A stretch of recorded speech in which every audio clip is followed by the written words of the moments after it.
नमस्कार। आज की ये जो कहानी है ये हमें लेकर जाएगी वाराणसी के उन प्राचीन और बेहद रहस्यमयी घाटों पर। कहते हैं ना कि गंगा की लहरों के साथ न जाने कितने ही राज बहते हैं। तो बस ये कहानी भी एक ऐसा ही राज है। एक ऐसा सवाल है कि जो हमें अपनी आंखों से दिखता है, क्या क्या वो हमेशा सच होता है? ये कहानी है अमित की।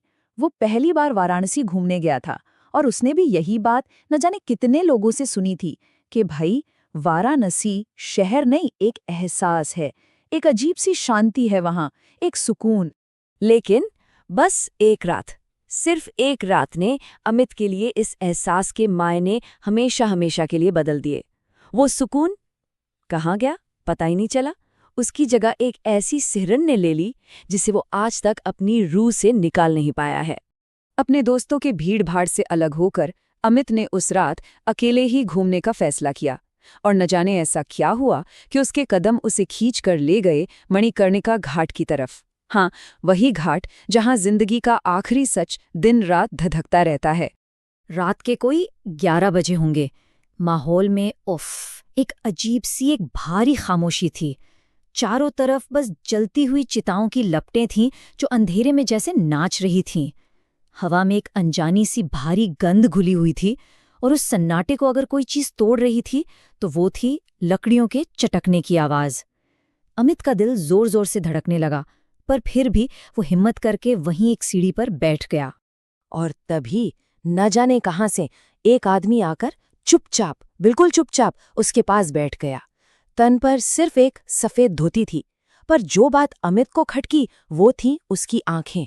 बहुत बहुत गहरी थीं वो आंखें, इतनी गहरी जैसे उनमें सदियों के राज दफन हों। उस खामोशी को उसी अजनबी ने तोड़ा। उसकी आवाज थी तो शांत, पर उसमें कुछ अजीब था। उसने पूछा, पहली बार आए हो? अमित के मुंह से आवाज ही नहीं निकली, बस हाँ में सिर हिला दिया। अमित के जवाब पर वो आदमी बस हल्का सा मुस्कुराया और फिर उसने एक ऐसी बात कही जिसने अमित के दिल में डर की पहली दस्तक दे दी। वो बोला, यहाँ हर कोई आखिरी बार ही आता है। अमित को उसकी बात बहुत अजीब लगी। उसने घबराहट में माहौल को बदलने के लिए यूं ही पूछ लिया, आप यहीं रहते हैं क्या?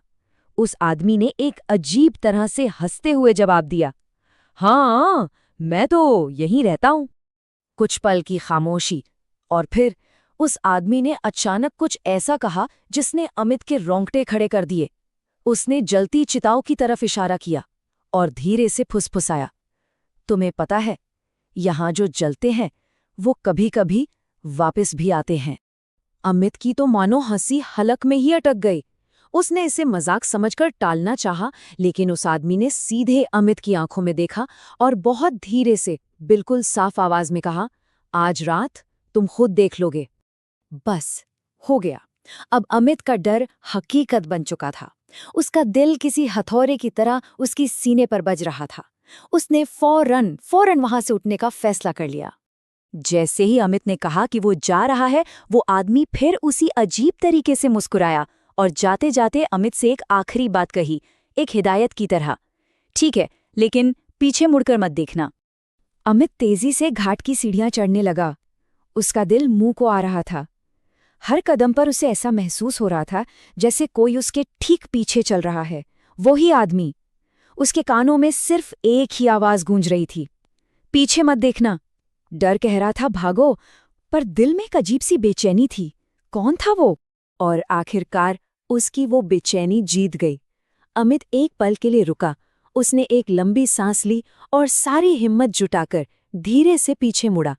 घाट बिल्कुल खाली था, वहां कोई नहीं था। वो आदमी जैसे हवा में ही गायब हो गया था। अमित जैसे तैसे भागता भागता अपने होटल पहुंचा। वो पूरी रात एक पल के लिए भी सो नहीं पाया। अगले दिन जब सूरज की रोशनी ने डर को कुछ कम किया, तो वो हिम्मत जुटाकर वापस उसी घाट पर गया। उसे अपने सवालों के जवाब चाहिए थे, हर हाल में। उसने वहां एक बूढ़े पुजारी को देखा और उनसे उस आदमी के बारे में पूछा।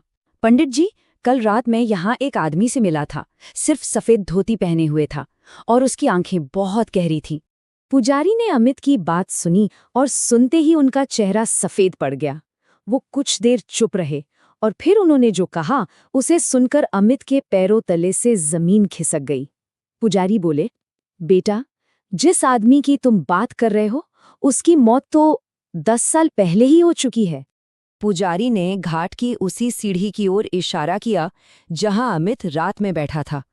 उनकी आवाज कांप रही थी जब उन्होंने कहा, वो भी ऐसे ही रात में यहां बैठा था और फिर सुबह उसकी लाश यहीं मिली थी। उस दिन के बाद अमित ने फिर कभी वाराणसी के किसी भी घाट पर रात में अकेले कदम रखने की हिम्मत नहीं की।